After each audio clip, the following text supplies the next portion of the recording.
তো আমাদের এই পে কমিশনের কিছু চাওয়া পাওয়ার যে বিষয়গুলো আছে সেগুলো আমরা কিছু উপস্থাপন করব ইনশাআল্লাহ।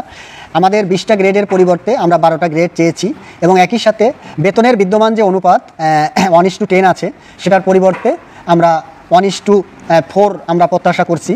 একই সাথে আমাদের সার্ভিস বেনিফিট, অর্থাৎ একজন কর্মচারী 3 বছর চাকরি করেছে, আবার একজন কর্মচারী 1 বছর চাকরি করেছে, দেখা যায় পরবর্তী পে স্কেলে গেলে তাদের একই ধাপে বেতন নির্ধারিত হয়। তো যেহেতু 3 বছর একজন কর্মচারী চাকরি করেছে, তো তার অবশ্যই তার সার্ভিস বেনিফিটটা থাকা উচিত। এই জন্য আমরা চাই যে বর্তমান পে স্কেলের উপরে যে কয়টা ইনক্রিমেন্ট পেয়েছে এবং পরবর্তী পে স্কেলেও সেই কয়টা ইনক্রিমেন্ট যেন তার সার্ভিস বেনিফিট হিসাবে তার বেতনের উপরে লাগানো হয়, তাহলে আর এই বৈষম্য থাকবে না। একই সাথে কোনো ধাপেই যাতে আমাদের বেতন যেটা ইনক্রিমেন্ট যাতে না থাকে, সীমাবদ্ধ না থাকে, কারণ আমাদের তৃতীয় চতুর্থ শ্রেণী এমনকি আমাদের প্রথম শ্রেণী যারা আছে নবম গ্রেড থেকে তদূর্ধ্ব অধিকাংশ কর্মকর্তা কর্মচারীরই দেখা যাচ্ছে বেতন লাস্ট ধাপে পৌঁছে গেছে, তাদের বেতন আর বাড়ে না। তো আমরা চাই বেতন বৃদ্ধি হচ্ছে তার মৌলিক অধিকার, ধাপ উন্মুক্ত করে দিতে, তাই এই ধাপগুলো যাতে উন্মুক্ত থাকে। একই সাথে সচিবকেও যদি ইনক্রিমেন্ট দেওয়া হয় সেই ক্ষেত্রে আমাদের কোনো আপত্তি নাই, বেতন বৃদ্ধি অব্যাহত থাকবে। 2015 সালের পে স্কেলে আমাদের টাইম স্কেল সিলেকশন গ্রেডগুলো বাতিল করা হয়েছে। আসলে কর্মচারীদের পদোন্নতির সুযোগ খুবই সীমিত, তারা পদোন্নতি সেভাবে পায় না এবং অনেক প্রতিষ্ঠান আছে যেখানে পদোন্নতির কোনো সুযোগই নাই। তো এই বিবেচনায় সেই 1978 সাল থেকে টাইম স্কেল সিলেকশন গ্রেড এবং অন্যান্য সুবিধা প্রবর্তন করা হয়। কিন্তু বর্তমান অর্থাৎ 15 পে স্কেলে এসে আমাদের সেই টাইম স্কেল সিলেকশন গ্রেডগুলো বন্ধ করা হয়। আমার পদোন্নতির সুযোগও সৃষ্টি করা হয়নি, একই সাথে টাইম স্কেল সিলেকশন গ্রেড বন্ধ করার কারণে কর্মচারীরা আর্থিকভাবেও ক্ষতিগ্রস্ত হচ্ছে এবং পদোন্নতির সুবিধা থেকেও তারা বঞ্চিত হচ্ছে। তাই আমরা চাই যে এই টাইম স্কেল সিলেকশন গ্রেডগুলো যাতে পুনর্বহাল করা হয়। মানে যে পেনশনের আমাদের সুবিধাটা আছে 90%, আমরা সেটাকে 100% চাচ্ছি, কারণ এই 90% দীর্ঘদিন যাবত আমরা পেয়ে আসছি। আসলে আমাদের 100% হওয়াটা অত্যন্ত যৌক্তিক, কারণ কর্মচারীরা অনেক কষ্টে তাদের চাকরি এবং শেষ বয়সে চলে যায়। তাই পেনশনটা যদি 100% করা হয় তাহলে তার বেতন তার পেনশনের সুবিধাটা কিছু বাড়বে। এই জন্য আমরা পেনশনটা 100% চাচ্ছি। একই সাথে আমাদের গ্র্যাচুইটি বর্তমানে আছে 230 টাকা, যেটা প্রয়োজনের তুলনায় অত্যন্ত অপ্রতুল এবং দীর্ঘদিন পরে 200 টাকা থেকে 230 টাকা করা হয়েছিল প্রায় 13 বছর পরে। তো মাঝখানে আরও বাড়ানোর কথা ছিল কিন্তু সেটা আর বাড়ানো হয়নি। তাই আমরা চাই যে আমাদের এই পেনশনের গ্র্যাচুইটির রেটটা 230 থেকে যাতে 500 টাকা করা হয়। বিগত সরকারের আমলে আমাদের 50% পেনশন সমর্পণের নিয়ম বাতিল করা হয়েছে এবং আমাদের ছিল 100%, সেখানে বাতিল করে 50% করা হয়েছে। তাই আমরা চাই যে আমাদের এই পেনশনটা যাতে 100%ই উত্তোলনের সুযোগ থাকে। একই সাথে শিক্ষা সহায়ক ভাতা যেটা আছে সন্তান প্রতি 500 টাকা, এটা বলতে গেলে তার রিক্সা ভাড়াও হয় না, খুবই কষ্টের। আমরা চাই যেহেতু 500 টাকা করা হয়েছে অনেক আগে এবং বর্তমান প্রেক্ষাপট, বাজার ব্যবস্থা এবং ছেলেমেয়ের লেখাপড়ার যে খরচ সেটা অনেক গুণ বেড়ে গেছে। তাই আমরা কয়েকটা লেভেলে এটা চাই যে প্রাইমারি লেভেল হলে 2000 টাকা, হাই স্কুল লেভেল হলে 4000 টাকা, কলেজ লেভেল হলে 6000 টাকা এবং বিশ্ববিদ্যালয় লেভেল হলে সেটা যাতে 8000 টাকা, অর্থাৎ 4 ধাপে এটা বাস্তবায়ন করা হলে সরকারেরও সাশ্রয় হবে। একই সাথে যারা কর্মচারী আছে তাদেরও পর্যায়ক্রমে বাড়বে এবং তার ছেলেমেয়ের শিক্ষার সাথে একটা সামঞ্জস্য থাকবে। চিকিৎসা ভাতার যে বিষয়টা আছে, আমরা বর্তমানে 1500 টাকা পাই। আসলে এই চিকিৎসা ভাতা যেটা আছে বর্তমানে এটা একবার ডাক্তার দেখানোর ফিও না, অনেক জায়গায় ডাক্তার দেখাইতে গেলে প্রায় 2000 টাকা লাগে, এমনও অবস্থা। তো তাই আমরা চাই যে চাকরিতে প্রবেশকালীন যাতে আমাদের 4000 টাকা দেওয়া হয়। একই সাথে 10 বছর পূর্তিতে, চাকরি যখন 10 বছর হবে তখন 6000 টাকা এবং চাকরি 20 বছর পূর্তিতে 8000 টাকা। অর্থাৎ মানুষ যখন বয়স বাড়তে থাকে, তার রোগ ব্যাধি বাড়তে থাকে, তার ছেলে মেয়ের এবং বাবা মায়ের বাড়তে থাকে, চিকিৎসা খরচ বাড়তে থাকে। তাই ধাপে ধাপে দেওয়া হলে সরকারেরও সুবিধা এবং একই সাথে কর্মচারীদেরও সুবিধা হয়। আমাদের 65 বছরের ঊর্ধ্বে পেনশনভোগীদের ক্ষেত্রে মাসিক পেনশন এখন মাত্র 2500 টাকা আছে, যেটা প্রয়োজনের তুলনায় একদম নিতান্তই অপ্রতুল। তাই আমরা চাই এটার পরিবর্তে 15000 টাকা এবং অন্যান্যদের মাসিক চিকিৎসা ভাতা আছে 1500 টাকা, এটার পরিবর্তে 10000 টাকা করা হোক। আর সর্বোপরি সরকার এটাও চিন্তা করতে পারে যদি 10 লক্ষ টাকা আমাদের চিকিৎসা বীমা দিতে পারে, সেটা হলেও খারাপ হয় না। তবে আমাদের চাওয়াটা হচ্ছে যে আমাদের এই ধাপে ধাপে যে চিকিৎসা ভাতা বাড়ানোর বিষয়টা, এটা হলে আমাদের জন্য অত্যন্ত শুভ হয় এবং ভালো হয়। টিফিন ভাতা এবং যাতায়াত ভাতা, আমাদের টিফিন ভাতা মাত্র 200 টাকা এবং যাতায়াত ভাতা 300 টাকা। এটা শুনতেই মানুষ হাসে যে যেখানে বাংলাদেশ ব্যাংকের একজন কর্মকর্তা বা কর্মচারী প্রতিদিন পায় 400 টাকা, সেখানে আমাদের মাসিক 200 টাকা। এটা কি বলবো আর কি, এটা বলার মতো না। তাই আমরা চাই বাংলাদেশ ব্যাংকের কর্মকর্তারা যেহেতু প্রতিদিন 400 টাকা হারে লাঞ্চ ভাতা পাচ্ছে, সেহেতু আমাদের এই 200 টাকা মাসিক এটার পরিবর্তে, টিফিন ভাতার পরিবর্তে আমাদের যাতে 200 টাকা পার ডে এবং 30 দিনে 6000 টাকা আমরা টিফিন ভাতা চাই। টিফিন ভাতা না, এটা লাঞ্চ ভাতা চাই টিফিন ভাতার পরিবর্তে। আর একই সাথে আমাদের এই বিগত 10 বছরে প্রায় পরিবহন খরচ অনেক বেড়ে গেছে, যেখানে আমাদের 300 টাকা ভাতা আছে, যেটা দিয়ে আমার কোনোভাবেই যাতায়াতের কোনো সুযোগ নাই। সচিবালয় বা অন্যান্য দপ্তর অধিদপ্তরে যারা চাকরি করে, যাদের এই ব্যক্তিগত পরিবহনে যেতে হয়, এটার খরচও অনেক বেশি। এমনকি যারা সরকারের পরিবহনে যায়, অর্থাৎ আমার কল্যাণের গাড়িতে যায়, তাদের ভাড়াও অনেক বেড়ে গেছে। সেই তুলনায় আমার এই 300 টাকা অত্যন্ত অপ্রতুল। তাই আমরা চাই যে আমাদের কমপক্ষে 2000 টাকা যাতে এটা নির্ধারণ করা হয়। একই সাথে আমাদের আরেকটা চাওয়া যে 10ম গ্রেডভুক্ত যারা কর্মচারী আছে তাদের যাতায়াত ভাতাও দেওয়া হয় না, একই সাথে তাদের গাড়ি সুবিধাও দেওয়া হয় না। আসলে এটা অত্যন্ত অযৌক্তিক এবং অমানবিক। এটা কোনোভাবেই মেনে নেওয়া যায় না যে আপনি একজনকে টিফিন মানে যাতায়াতের ভাতাও দিবেন না, আবার অফিস থেকে যাতায়াতের জন্য গাড়িও দিবেন না। তো সেই বিবেচনায় আমরা চাই যে আমরা 10ম গ্রেডের কর্মচারীদেরও এই লাঞ্চ ভাতা এবং যাতায়াত ভাতার সুবিধায় অন্তর্ভুক্ত করুন। গৃহ নির্মাণ ঋণ 75 লক্ষ টাকা আছে এবং বর্তমান প্রেক্ষাপটে এই 75 লক্ষ টাকা আসলে কিছুই না, এবং বাংলাদেশ ব্যাংকে বর্তমানে 1,25,00,000 টাকা নির্ধারণ করা আছে। তাই আমরা চাই যে 1,25,00,000 টাকা সবার জন্য গৃহ নির্মাণ ঋণ করা হোক।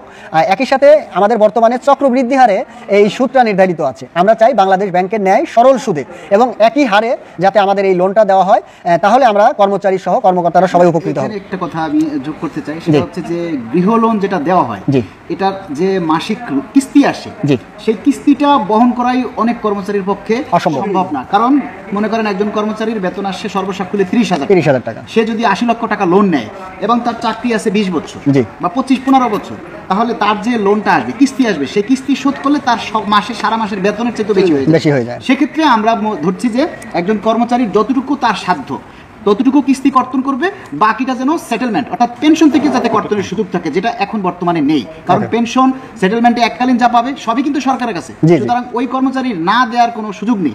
এই সুযোগটা যাতে গুরুত্ব সহকারে দেখা হয়। ওকে, এটা আমরা অবশ্যই প্রস্তাব করব।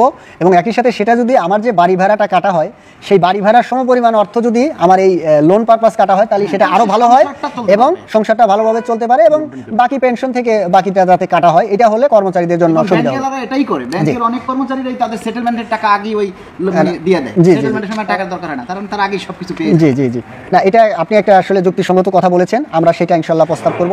একই সাথে আমাদের মোটরসাইকেল লোন, যেটা আমরা মোটরসাইকেলের জন্য একটা ঋণ পাই, বর্তমানে সেটা আমাদের 35,000 টাকা আছে, যেটা অনেক আগে নির্ধারিত। এটা কোনোভাবেই কাম্য নয়, কারণ 35,000 টাকা দিয়ে একটা সাইকেলও পাওয়া যায় না, মোটরসাইকেল তো দূরে থাক।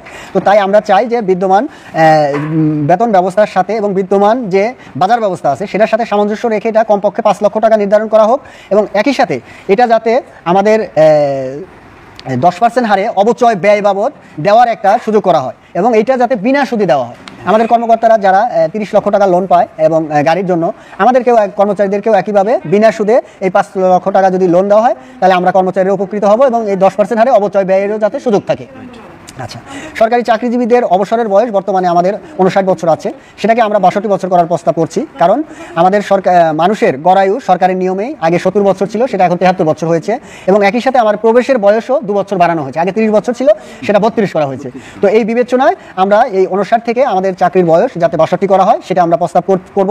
একই সাথে আমাদের বর্তমানে যে 35 বছর আছে, সেটাও আসলে চাকরিতে প্রবেশের বয়সটা সামঞ্জস্যপূর্ণ নয়। আমরা এটাকে 35 করার জন্য বিনীতভাবে অনুরোধ করছি। বিশ্বের অনেক রাষ্ট্র আছে যেখানে 40 বছরেও তারা চাকরিতে প্রবেশ করতে পারে, সেটা আমাদের আশেপাশের কান্ট্রিগুলোতেই আছে। তাই আমরা চাই যে যাতে অন্তত 35 বছর নির্ধারণ করা হয়, এবং আমাদের ছাত্রদের এটাই চাওয়া ছিল, অনেকবার তারা এটা নিয়ে আন্দোলনও করেছে যে তাদের যাতে 35 বছর করা হয়। তো আমরাও সেটা চাচ্ছি যাতে 35 বছর হয়। শান্তি বিনোদন ছুটি বর্তমানে 3 বছর পর পর দেওয়া হয়, আমরা চাই এটাকে অন্তত 1 বছর কমিয়ে 2 বছরে আনা হয়। কারণ শান্তি বিনোদন 3 বছর আসলে এটা অনেক বড় সময়, তাই 2 বছরে করা হলে আমাদের সময়টা একটু সহজ হবে, এবং আমরা সেই ক্ষেত্রে একটু রিক্রিয়েশনের সুযোগ পাবো, এবং একই সাথে এর যে বেতনের আমাদের যে মূল বেতনের সুবিধা আছে, হ্যাঁ, সেটাও বাড়বে, একই সাথে কাজের প্রতি আগ্রহ বাড়বে। আমাদের চাকরি হতে স্বেচ্ছায় অবসরের বয়স বর্তমানে 25 বছর নির্ধারিত আছে।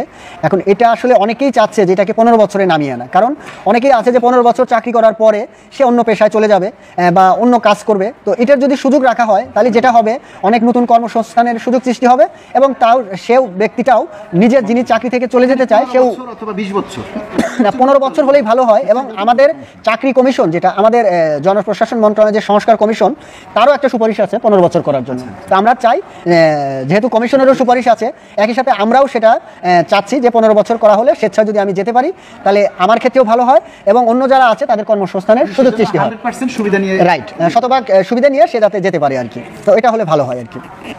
আচ্ছা, আমাদের বিদ্যমান ছুটি নগদায়নের যে ইয়াটা আছে 18 মাসের, তো 18 মাসের আসলে অনেকের ক্ষেত্রে ছুটি জমা থাকে 5 বছর 7 বছর, মানে সরকারকে সে অনেক দিয়েছে আর কি, সেবা দিয়েছে, যে কারণে তার ছুটিটা জমা আছে। অনেকে এই ছুটি ভোগ না করে সে সরকারকে এবং জনগণকে সেবা দিয়েছে। তো সরকার এটার বিনিময়ে মাত্র 18 মাসের নগদায়নের সুযোগ দেয়। তো আমরা চাই যে 18 মাস নয়, আমাদের যতটুকু ছুটি পাওনা থাকবে সেই ছুটি পাওনার সাপেক্ষে ছুটি নগদায়নের সুযোগটা যাতে দেওয়া হয়, তাহলে আমরা একটু উপকৃত হব। কারণ আমরা তো সেবা দিয়েছি, সেই সেবার বিনিময়ে তো আমরা এই নগদায়নের সুবিধাটা চাচ্ছি। তো এটা আমাদের চাওয়া, আশা করি অবশ্যই কমিশন বিষয়টা বিবেচনা করবে। আর বাড়ি ভাড়ার স্ল্যাব বিদ্যমানে আমাদের যেটা আছে সেটা বিভিন্ন শহর ভিত্তিক এটা নির্ধারিত আছে। আমরা চাই যে বর্তমান যে বাজার ব্যবস্থা এবং বর্তমানে যে দ্রব্যমূল্যের ঊর্ধ্বগতি এবং সরকারের বাসায় 7% কর্মচারী থাকতে পারে, অধিকাংশই বাইরে থাকতে হয়, অধিকাংশই সরকারি আবাসনের বাইরে তাদের ব্যক্তিগত ব্যবস্থাপনায় বাসা ভাড়া নিয়ে থাকতে হয়। তাই আমরা চাই যে এই বাসা ভাড়ার স্ল্যাবটা যা আছে বিদ্যমান সেটার সাথে যাতে আরও 20% অতিরিক্ত যোগ করা হয়। তো তাহলে আমার জেলা লেভেল, উপজেলা লেভেল, একই সাথে বিভাগীয় লেভেল সব জায়গায় উপকৃত হবে, আমরা এটা চাচ্ছি। একই সাথে আমাদের পেনশনারদের বাড়ি ভাড়ার কোনো ব্যবস্থা নাই, যারা পেনশনে গেছে তারা নিতান্তই অসহায়। তাই আমরা চাই তাদের পেনশনারদেরও যাতে 50% হারে বাড়ি ভাড়া প্রদান করা হয়। এটা করা হলে তারা উপকৃত হবে। আচ্ছা, সরকারি কোয়ার্টারের জন্য নির্ধারিত সিলিং আমরা চাচ্ছি যে শ্রেণীর কোয়ার্টারে আমি হোল্ড করছি বা আমি থাকছি, সেই কোয়ার্টারের জন্য নির্ধারিত যে বাসা ভাড়া কর্তনের কথা, আমি যত বেতনই পাই আমার কাছ থেকে যেন সেই নির্ধারিত হারেই আমার বাসা ভাড়াটা কর্তন করা হয়। এটা হলে একদিকে সরকার উপকৃত হবে, অন্যদিকে কর্মচারীরা উপকৃত হবে। কারণ অনেক নিচের লেভেলের কর্মচারী বড় বাসা হোল্ড করে, তার কাছ থেকে সরকার অনেক কম মূল্যে বাসা ভাড়া পাচ্ছে। আবার অনেক উপর লেভেলের কর্মচারী যারা বেশি বেতন হোল্ড করে, তারা নিচের লেভেলের বাসায় থাকে, তাদের কাছ থেকে সরকার অনেক বড় অঙ্কের বাসা ভাড়া কাটছে আর কি। আমার বেসিকের যেটা যায় সেটা যে টাইপের বাসা, যে টাইপের বাসা সেই টাইপের বাসার জন্য নির্ধারিত যে হার আছে সেই হারটা যেন কাটা হয় বা কর্তন করা হয়। এটা যাতে আমাদের বেতন কমিশন সুপারিশ করে, তাহলে কর্মচারীরা এবং সরকার সবাই উপকৃত হবে।